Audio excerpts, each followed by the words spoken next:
बिस्मिल्लाहिर्रहमानिर्रहीम। अस्सलाम वालेकुम। क्या हाल है आप सबका। मैं हूं सनम और ये है आपका अपना YouTube channel Sanam beauty and health. तो क्या हाल है आपका, कैसे हैं आप। उम्मीद करती हूं कि आप सब ठीक होंगे, खैरियत से होंगे। तो फ्रेंड्स, आज का जो वीडियो का टॉपिक है वो है आपका पार्लर पे फेशियल करवाना और आपकी स्किन के ऊपर पिंपल निकल आना। कैसे होता है, क्यों होता है, आज हम इस पर बात करेंगे। तो चलिए वीडियो शुरू करते हैं। और वीडियो शुरू करने से पहले आपसे रिक्वेस्ट है कि मेरे चैनल को सब्सक्राइब कर लें और बेल आइकन को भी लाजमी प्रेस कर लिया करें। तो चलिए शुरू करते हैं आज का वीडियो। तो फ्रेंड्स, आपने अक्सर देखा होगा कि लड़कियां पार्लर से फेशियल करवा के आती हैं तो उनकी स्किन जो है वो दानों से भर जाती है, उनकी स्किन रेड हो जाती है।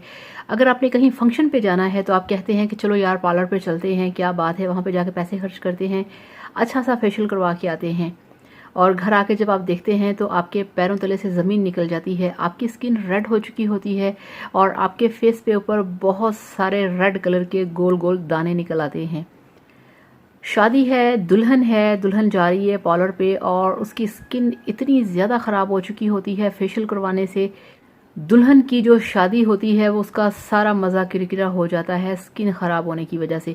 और आगे चल के वही जो स्किन होती है वो आपकी बहुत ज़्यादा फट जाती है, डैमेज हो जाती है और आपकी स्किन के ऊपर निकल आते हैं बहुत बड़े बड़े ब्लैक कलर के पैचेस, जो कि बाद में जाके बन जाते हैं छाइयाँ और आपकी स्किन जल जाती है।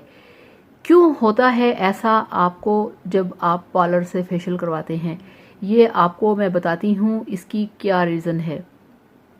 फ्रेंड्स, इसकी रीज़न ये है कि जब आप पार्लर से फेशियल करवाते हैं तो वो सबसे पहले कर देते हैं आपके फेस को ब्लीच करने के बाद आपकी स्किन हो जाती है सेंसिटिव, बहुत ही नाजुक। आपकी स्किन एक पूरे प्रोसीजर से गुजर के, ब्लीच के बाद आपकी स्किन एक ऐसे प्रोसीजर से गुजरती है कि आपकी स्किन हो जाती है बहुत ही ज़्यादा सेंसिटिव।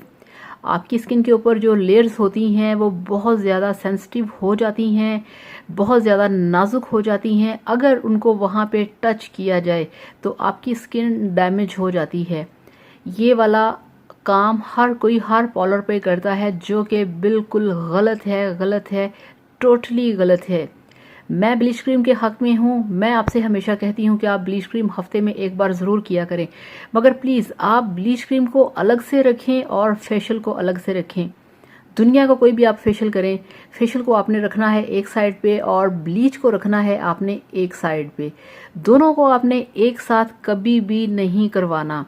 ये देखिए, ये होती है ब्लीच क्रीम जो कि आपको खूबसूरत बनाती है, मगर फेशियल में आपकी स्किन इसको यूज़ करने से बहुत सेंसिटिव हो जाती है, जिसके ऊपर फिर वो स्क्रबिंग करती हैं, बहुत सारे मास्क लगाती हैं, मसाज करती हैं और आपकी स्किन हो जाती है बिल्कुल डैमेज और बर्बाद, जिसका के बाद में कोई हल नहीं रहता।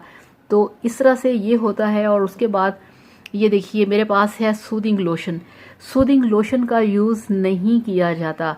सूदिंग लोशन को आपने जब भी फेशियल करवाना है इसका एप्लीकेशन लाजमी अपने फेस पे करना है। सूदिंग लोशन आपको रेडनेस से बचाता है, आपकी स्किन की केयर करता है और दाने निकलने से आपकी स्किन को महफूज रखता है।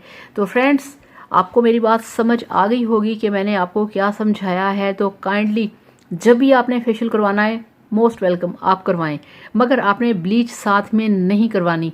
तो ये आप आजमा के देखिए, आप करके देखिए और फिर मुझे बताइएगा। और ये एक ऐसी चीज़ है जो आपको कोई नहीं बता सकता, आपको आज तक ये चीज़ किसी ने नहीं बताई होगी कि आपकी स्किन के ऊपर पिंपल फेशियल के बाद क्यों निकलते हैं। तो thank you so much. Video को लाइक करिएगा, चैनल को सब्सक्राइब करिएगा। अल्लाह हाफिज़, बाय बाय।